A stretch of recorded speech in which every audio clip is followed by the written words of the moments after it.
It's just the beef Terry's. And that's all you need to run a massive burger operation. With the takeout here, there's probably a huge lineup of cars there. And you just need a tiny little place that's efficient. And you can run a burger joint. The ingredients have to be good. It's called P. Terry's. P. Terry's. On the last Tuesday of every month during the school year. Please join us next month for the opera, Eugene Onegin.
German stained glass with Italian marble.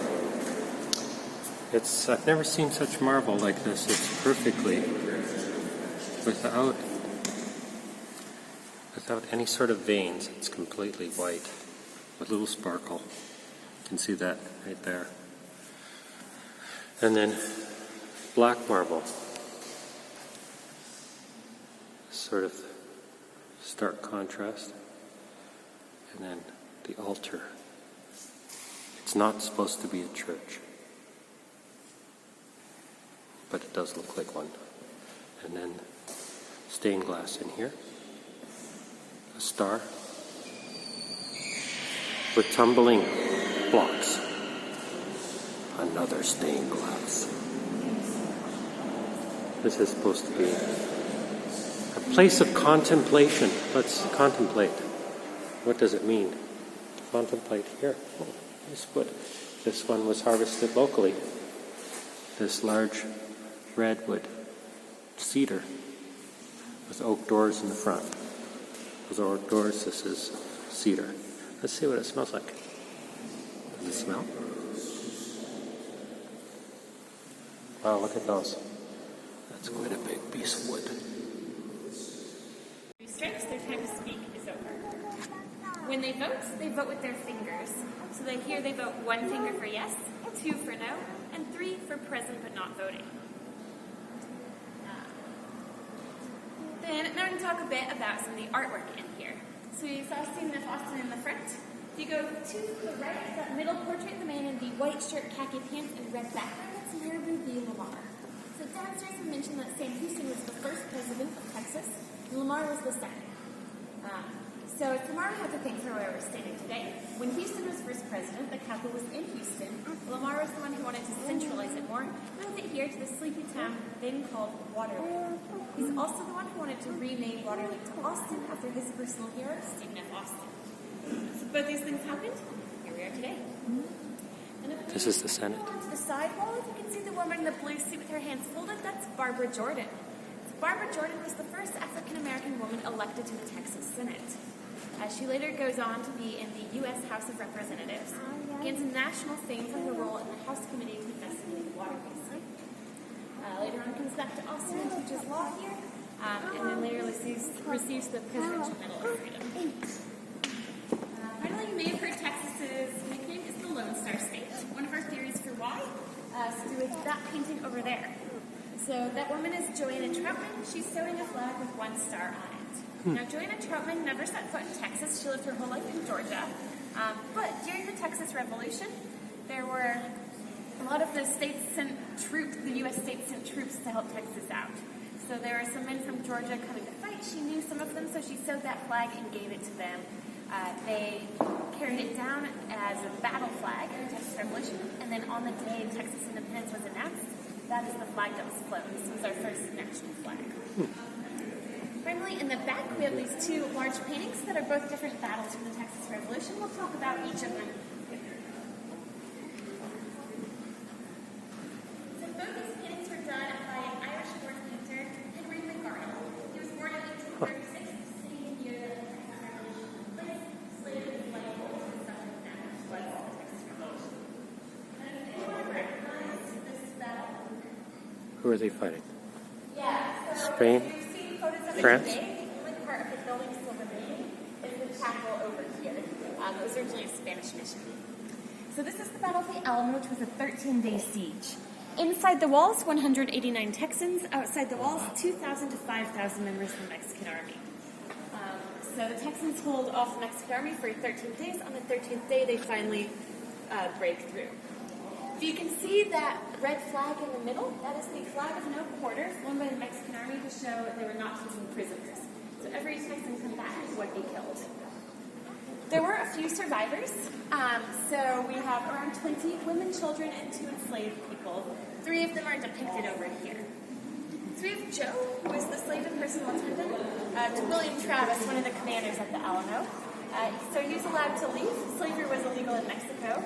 But first, he was made to identify all the bodies. The other 2 people shown are Susanna Dickinson holding her baby daughter, Angelina. So Santa Anna wanted word of this defeat to get out. He wanted it to break the Texan spirit. Maybe they'd even give up. So he gave Susanna Dickinson a message to take to Sam Houston, telling him about this defeat, telling him that if the Texans continued to resist, the same fate would await everyone. So if he hoped they'd give up, he was wrong. The opposite happened. More volunteers joined Texas, and then the cry, "Remember the Alamo," became a rallying cry 6 weeks later at the Battle of San Jacinto, where Texas did win its independence. So Alamo was a 13-day siege. This battle, 18 minutes. So about the same amount of time we've been on this tour so far. So the Mexican Army was caught off guard. Up until this point, all the battles had been fought at dawn. So on this day, the Mexican Army was ready to go at dawn, but the Texans didn't show up until the afternoon. And Santa Anna, the Mexican commander, hadn't posted guards, so they were completely taken by surprise. And also at this point, the troops were split into 2 halves. This half was on a peninsula with only one bridge leading to it. Santa Anna didn't leave a guard at the bridge either, so the Texan army destroyed the bridge so no one could escape and the reinforcements would come to help out.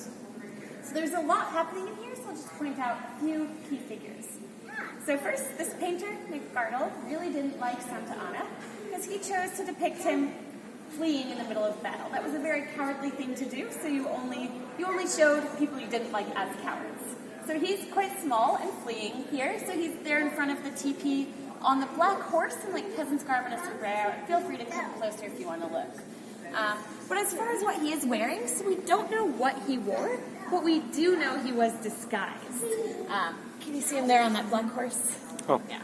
So he was disguised because the Texans captured him and they didn't know who he was. It wasn't until they took him back to camp and his owner saluted him and addressed him as Presidente that they realized who he was. It doesn't take too much knowledge of Spanish to know what that means. So his own men gave him away, and then he was forced to surrender as he saw upstairs. Underneath the smoke, that's the Texan rear guard. In this battle, it was the Tohono unit led by Juan Seguin. The Tohonos were people of Spanish Spanish or Mexican descent, born in Texas. And in this war, they were the only native Texans fighting. So most people had been in Texas less than 3 months. So this unit was led by Juan Seguin, and Juan Seguin later went on to be in the Texas Senate. So it's nice to have him. He wasn't in this room, it wasn't built yet, but nice to have him in here now. Final note, before we head to the House chamber, make sure to take a look at the painting of this battle flag here. So this was the flag flown by the Kentucky unit, the only battle flag flown at the final battle, and we actually have the original over in the House chamber. Wow. When the painter painted this, it was many years later. The original. He did introduce survivors from this battle before painting it, but they couldn't remember the flag very well. It doesn't look much the same, but go and take a look at both, and then we'll head over and see. The original flag.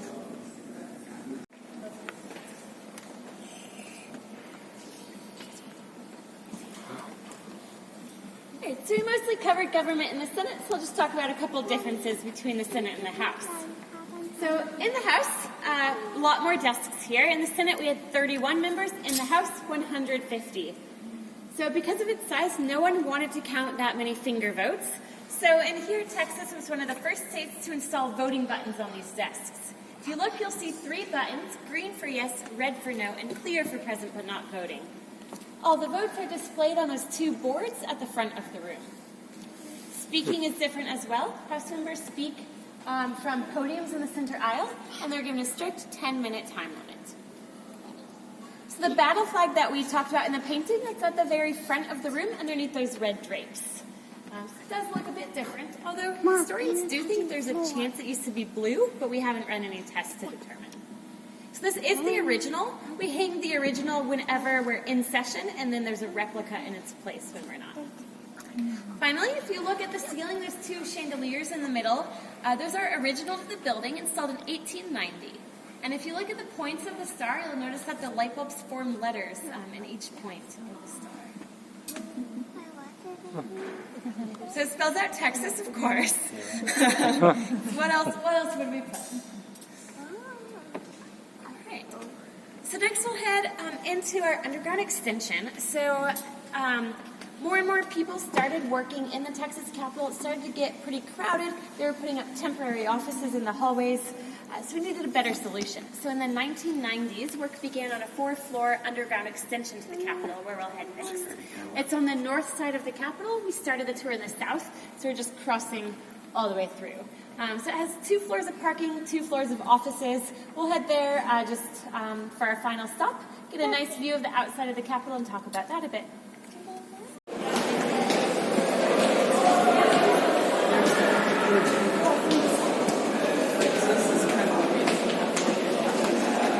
It's a huge building. Do I get to be in a picture? Yes. Excellent. You want it? Swell. And we talked about those 6 seals of Texas before. They're also, if you can see those 6 circles above the entryway, they're there again, the 6 flags. So they're all over here. So I do like to end looking at the outside of the Capitol to talk about a couple things that stand out about it. So the first is the color. The Texas Capitol is a bit pinkish. That actually was not planned. So the architect, Elijah E. Myers, wanted the Capitol to be built from white limestone. However, the builders discovered that Texas limestone has iron in it, so it would rust or discolor if exposed to the elements. So they didn't know what to do until some landowners, about an hour outside of Austin, donated all this Texas Sunset Red granite. That's the same stone used all along this railing and in the extension. So then they used the granite for the exterior instead.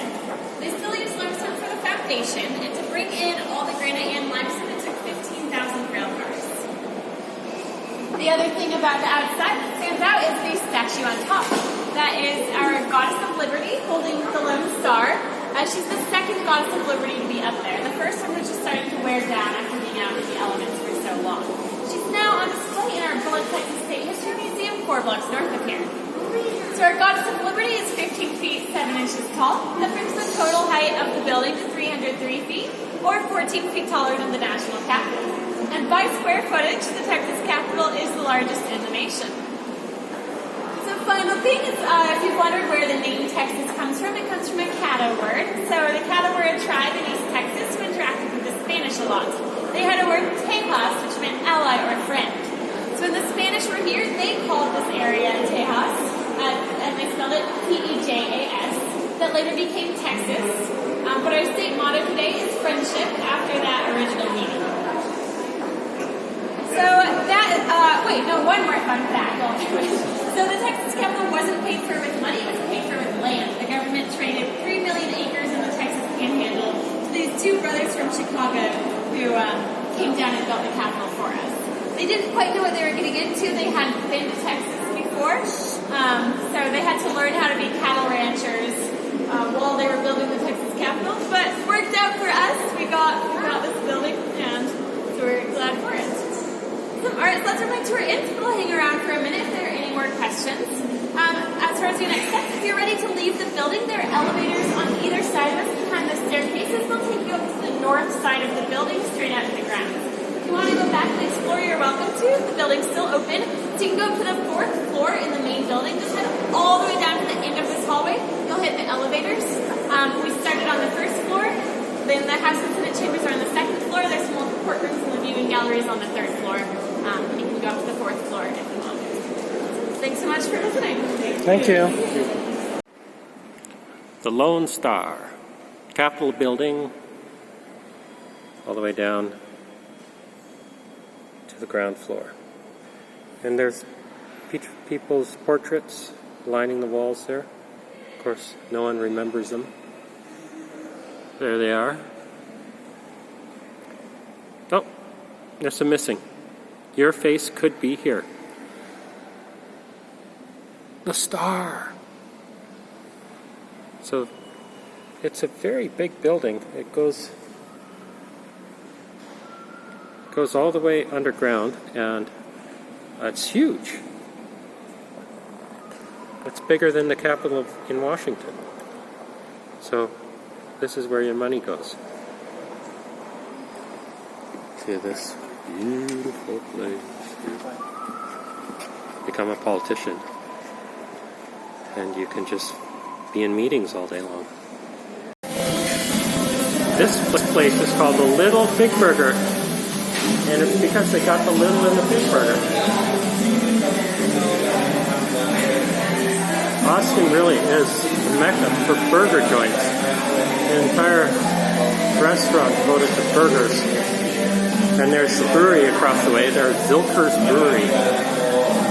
So this street looks like it's becoming a popular yoga hangout street, just like Yaletown in Vancouver.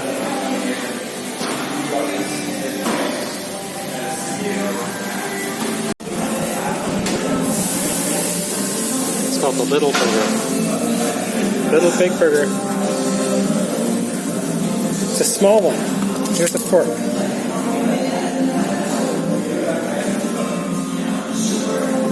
And they say get the big one. This is nice. This is small, but it's good. Well, you'll see, as you can see, the noodles are the rounder, thin type. It's unusual because it tastes a little bit barbecue, although not overwhelming. It's kind of like a slight bacony flavor to it. So I think that's because of this is browned a little bit.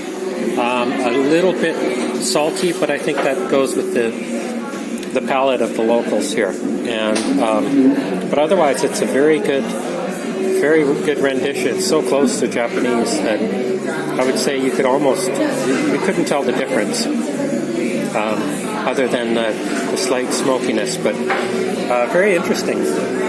This is ramen in Austin. Check it out. Thank you. Look at that. We're at a cantina. That's what they call these places. Mexican. It's pretty busy here. Look at them. They're eating a bunch of. It's relatively simple food. Margarita. What does it taste like?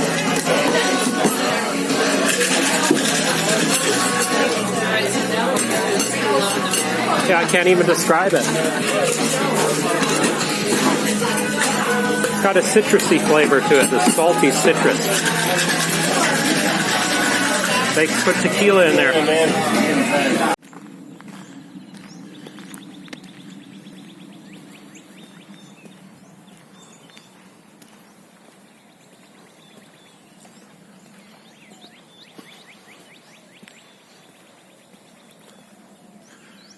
Got a little walk in the forest, and it's already blooming. It's February 27th today in Austin, Texas, and just rained, so it's quite, well, there's a little bit of greenery here. You can see it on the ground there. Shrubbery, grasses. The trees, though, are leaf bare. Is that what you say? Leaf bare. Bared of leaves.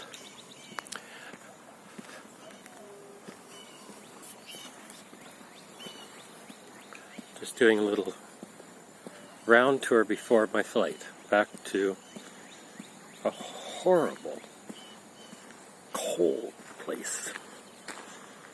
Very, very cold. Very, very horrible. Okay. Here we are in the bracken, the shrubbery. We're in the shrubberies.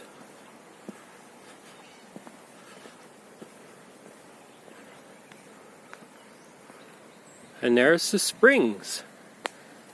Barton Springs, it's called. That's where I went swimming this morning. Talk to you later. Barton Springs. It feeds the swimming area just downstream. That's where I went swimming this morning. Right down there.